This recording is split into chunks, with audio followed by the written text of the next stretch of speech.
I'd like to invite Dr. Pramod Bhende sir from Shankara Netralaya, Chennai, and he'll be talking about Coloboma related detachments, and I don't think there is any better person for that. Dr. Pramod, please. Thank you very much, Dr. Simmer, for having me here, and just it's a pleasure. So basically, just a little bit pathoanatomy. In a choroidal coloboma, retina splits near the margin of the coloboma. So inner retinal neurosensory layer continues as a ICM across the coloboma, intercalary membrane, you talk about this. An outer layer turns back to merge with the RPA, which forms something like a hump-like thing, the sharp margin, and where you have a VR attachment are very strong, but at the same time, it forms a zone of what is called as local binaries resistancy, where holes can very easily form between RP choroid and retinal junction. So that is a commonest location, weakest area, and that's why you cause release resistance or locus minoris resistancy.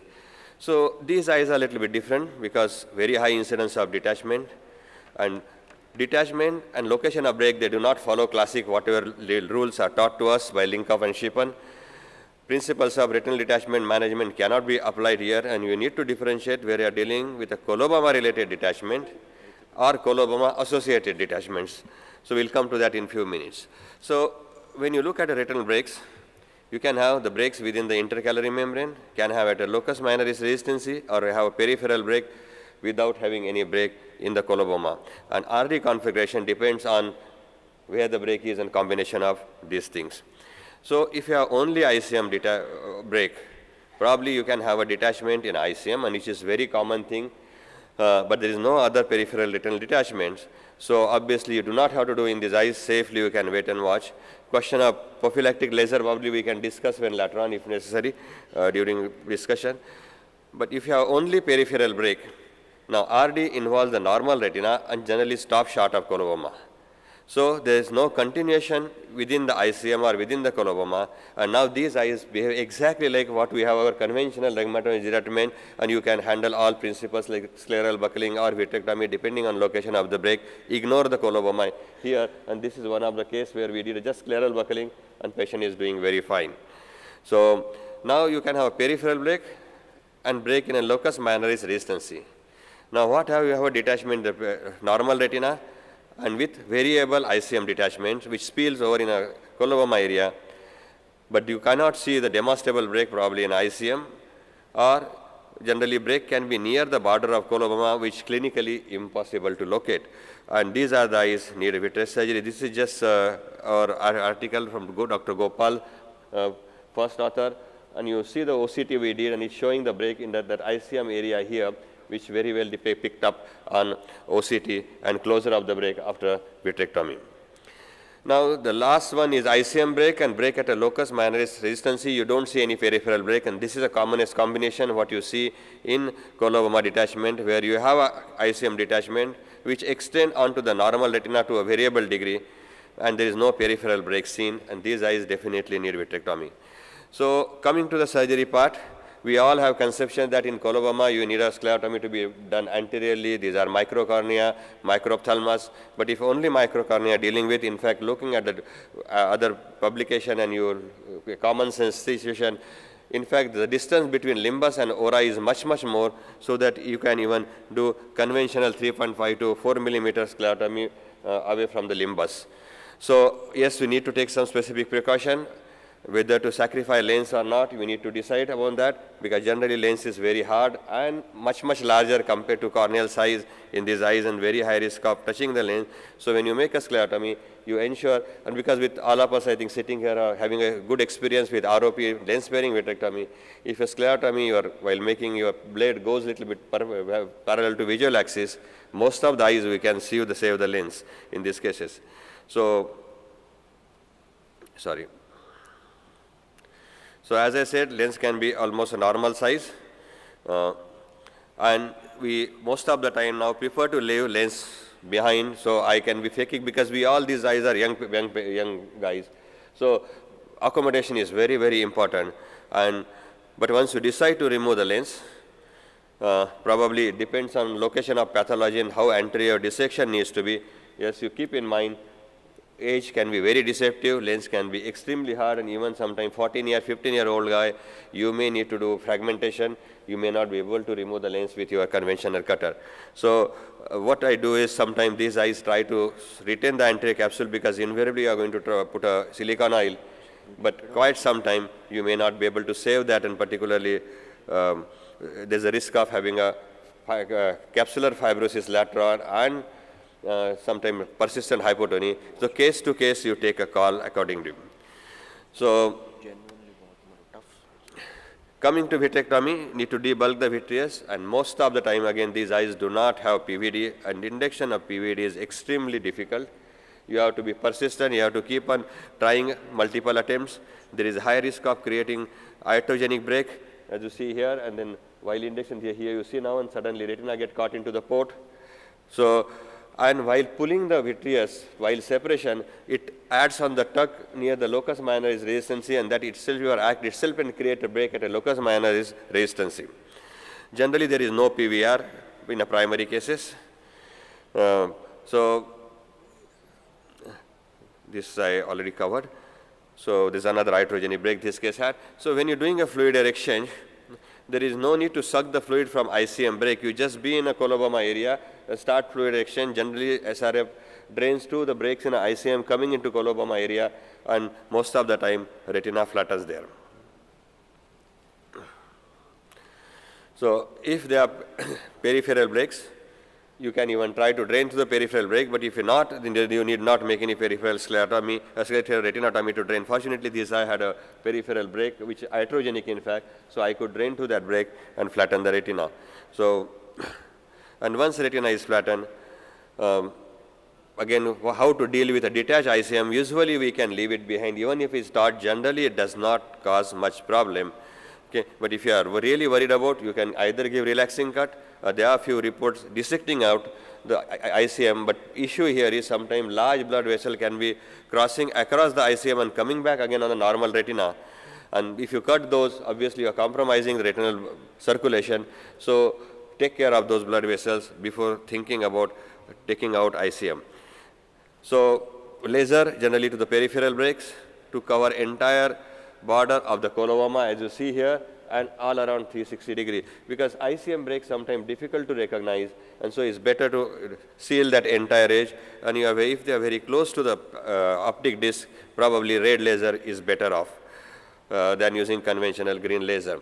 Internal tapered, of course, silicone oil is preferred, and these are few results. I am just skipping through, but what we wanted to tell you is like almost 85% patient our series did not have a PVD, and most of the overall success rate was almost 95 after a silicone oil removal. But what was important is 32% of patient had increased intraocular pressure. So when you deal with this patient at the end and follow up, when you look at it, coming to conclusion, post-surgery, though your functional outcome, anatomical success is good, these eyes need to be monitored for intraocular pressure during their post-operative period. Thank you very much. I'll stop here. Thank you once again. Thank you. Thank you so much, sir. I think you covered the topic very extensively. And just as Dr. Diksha gets ready, if I could ask you just the role of laser in the other eye once you have a detachment in one eye with a bilateral coloboma.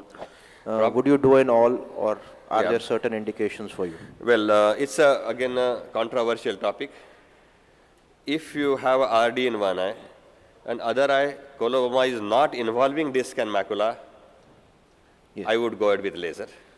Right. But if disc and macula is within the coloboma or partly covering, and our fovea is right on the edge of the coloboma, probably I'll have a close follow-up rather than doing, because sometimes your laser itself may knock out macula or cause photic damage to the optic nerve, and that's why we will be hesitant. Now, sometimes people take again hybrid approach, do entire edge and leave that area macula and disc as it is.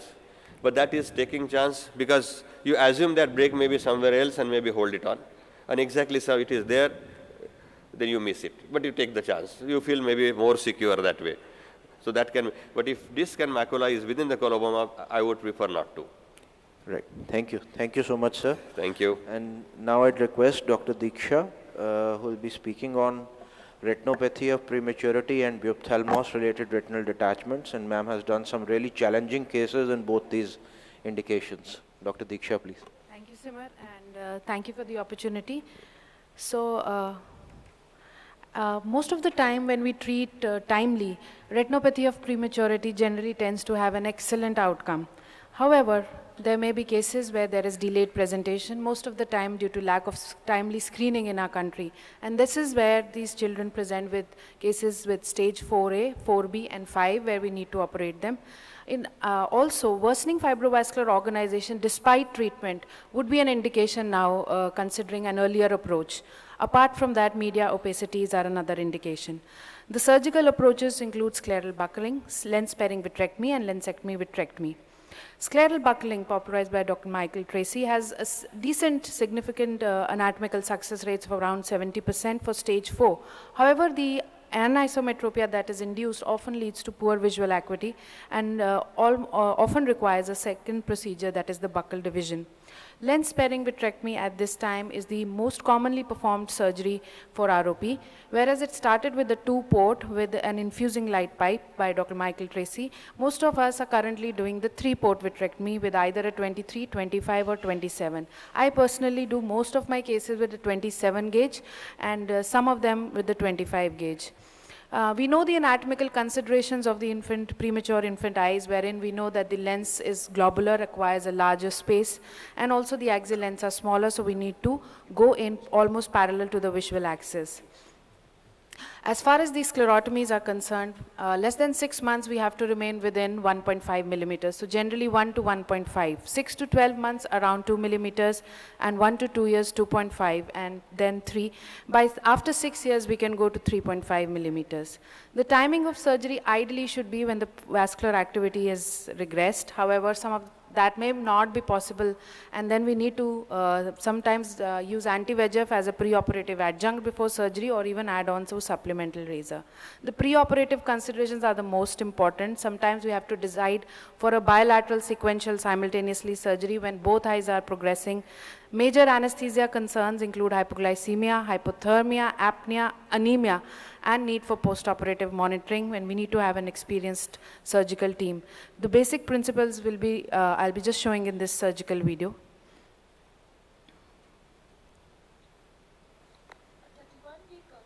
Audio.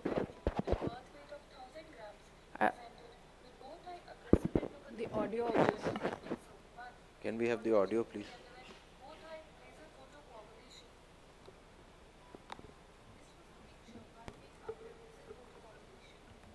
So basically this is a case of a bilateral aggressive ROP in zone 1, and we can see that there is already preoperative, pre-existing fibrovascular proliferation. Is it? So both eyes supplemental laser was done, and both eye lens sparing vitrectomy. So with preoperative there's no audio.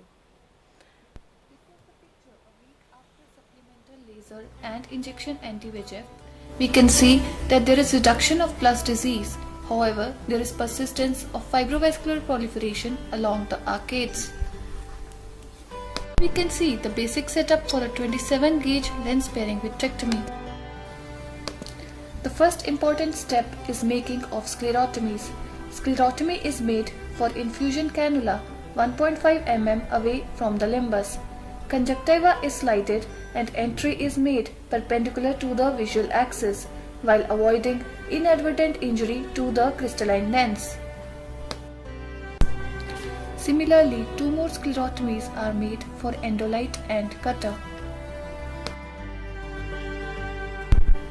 This is the intraoperative view. The core vitrectomy is now started. The principle of LSV includes release of various vitreoretinal tractional forces as shown in this diagram, which here is synonymous with the fibrous proliferation along the arcades.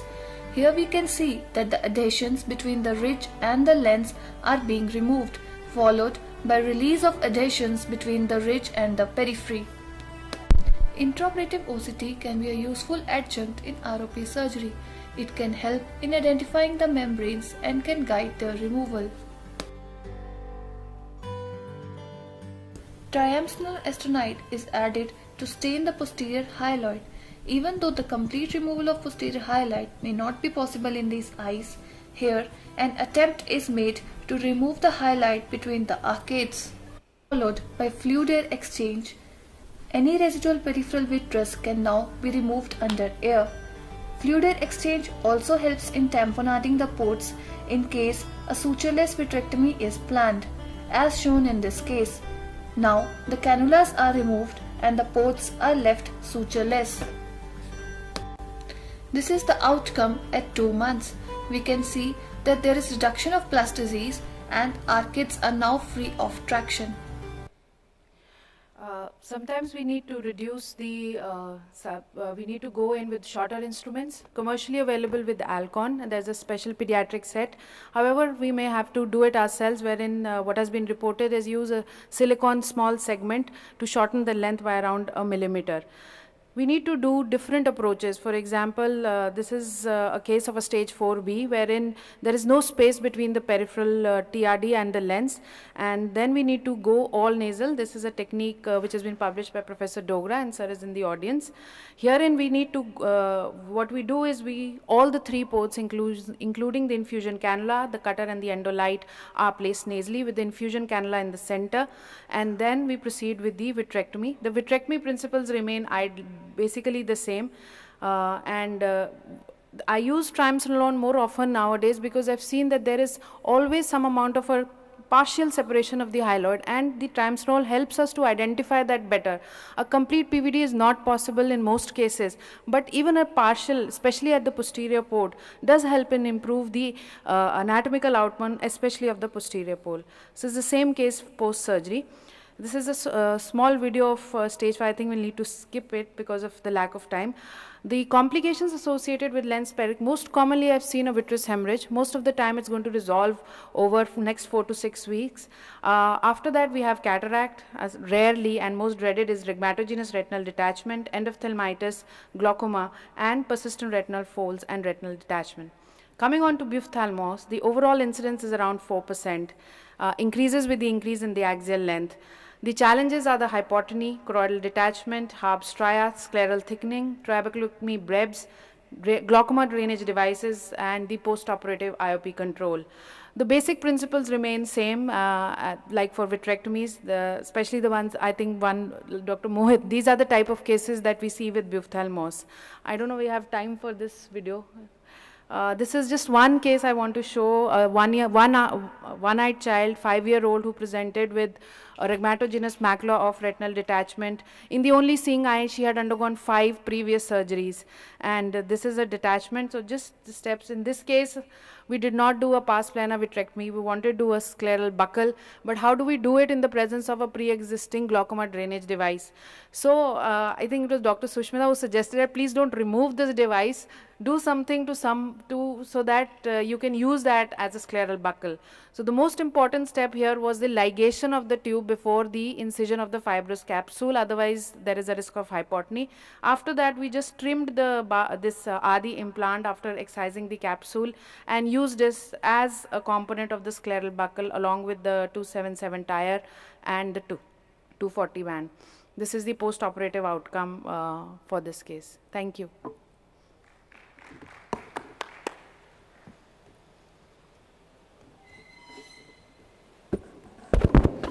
Thank you so much, ma'am. I think they were really challenging surgeries.